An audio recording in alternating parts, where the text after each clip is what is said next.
Cool. Yeah. What are your guys' thoughts on marriage? And specifically, what are your thoughts on Christian marriage? If you would have asked me what my thoughts of marriage were at the beginning of our marriage, I probably would have answered something like it's a covenant, it's a commitment between two people to love each other through the hard times or through our own sins. It's choosing to love each other on days that are just regular and mundane, but to be committed to each other 100%. But now going through a few years of marriage and just being where I am personally with my faith, I probably would still say all those things because they're very true, and I believe that they're all important. But my perspective has changed recently, like really recently, that our marriage can be a vessel where we can glorify God and to point others to Christ. And it's more than just a commitment to Caleb, it's a commitment to God. And obedience to Christ, to serve with humility and to show self-sacrificing love to Caleb, even when it's hard or goes against my nature, and to forgive Caleb just as Christ forgave me.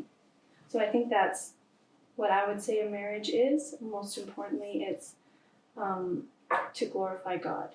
And I don't think if you would have even asked me that last year, I don't think I would have even thought of that, that a marriage can be used as a witness to point people to God. And to show that beautiful picture of how Jesus came and died for us. But yeah, just recently, I guess, we both kind of had a switch in our mindset on how marriage can be. It's like a beautiful picture of what Christ is to God, the bride, the church is to God. So does that kind of answer your question? Yeah, it does. What kind of, what, I guess, helped you form that mentality? Or we started reading the Union Forever book. Yeah. And honestly, that's just like, Francis Chan is just talking about scripture. I don't know why we didn't. I think it's because culturally too, it's like when you think of marriage, the big thing is just like, it's all about the other person, right? It's about the spouse. So when you get married, it's a huge commitment to the other person. And there's only a picture of two presented a lot with marriage, even in both secular and Christian circles. It's all about the other person. It's like, I'm making a huge commitment to my significant other. And so that's sort of the focus. And you know, for me, like I said, we've grown and matured, and not like we're anywhere near perfect or anything. We are like so far away from that. But just as we experience life together, initially it started off, hey, yeah, we're Christians, we believe in God, and we're married, but we focused on each other so much. And you know, being in a Christian marriage for us was going to church together, or going to Sunday school together, or you know, helping out with youth together. And that was sort of how our Christian marriage was like. But our focus was on each other and doing these things together, not on how we're doing it for God, and our marriage is part of that. And it's not follow each other, it's follow God with each other. And that's sort of the shift that's happened with us. Recently, I guess. And then also just like maturing in our faith, right? And then reading the Word and getting closer to God in that way kind of obviously changes your heart. So that being a recent kind of change, how has that changed the dynamic then between you two? It's insane. Wow, okay. Like just I'll speak for myself. Just like just thinking of things in an eternal perspective.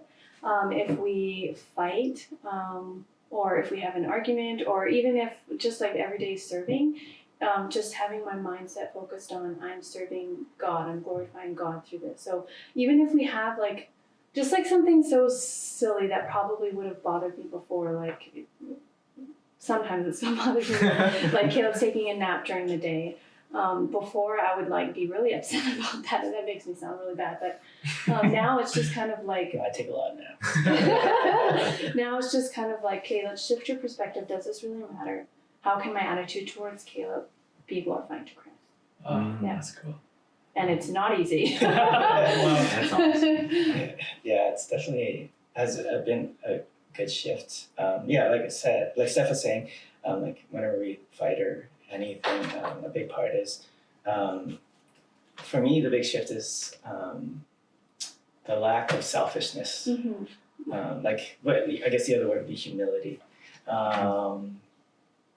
Just understanding humility in a relationship has been so, I don't know, eye-opening for both of us too, and it goes both ways. But you know, when you fight, it's like, well, it's what you want and what you desire, and you know, they're doing something wrong. Why can't they do it my way? Or why aren't they doing something I like, or something like that? And it just all becomes about you, or me. And the other person's thinking the exact same thing, and so these fights rage on. But with relationships in light of who God is in our lives, then we're not looking to each other, looking at, okay, so what are we arguing about, and how is it in light of who God is, and how it affects our relationship.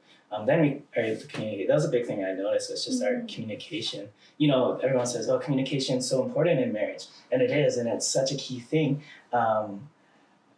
And sometimes we communicate on different levels. It's almost like God became the mediator or Yes. something. Yeah, that's a good way to put it. Yeah, because now he's the one we're talking to and connecting with, and then it allows us to communicate with each other, because we're not on our own levels or different places. We're on a level with God, and that's the same. And so that's been something that's been really neat in our communication too. Even so, just the ability to open up. I mean, early in our marriage, we communicated so different. So for me, I would want to settle things right away. So like if we have an argument or something that's upsetting me or upsetting Steph, like, Steph, what's wrong? Tell me about it right now. And we talk about it. That's sort of my mentality. But Steph's a little bit opposite. She likes to think about it and process it, and it could take days or weeks. I think that's a guy thing too. I think guys like try to get things done right away, or like, let's solve the issue right now. It's so Right funny here. because Ariane and I are totally opposite. Oh, Like, really? I'm the Come one on. that goes, I need a day. Mostly because I'm doing my PhD, so there's a lot of work that I need to think about, and then I like to kind of compartmentalize things. But yeah, I figure that I'm kind of different than most guys in that, wanting to get things done right away. Yeah. Yeah, but that sort of shift that we've learned each other, how we communicate, but more importantly, then the perspective of God in it, then it just allows us to talk about these things.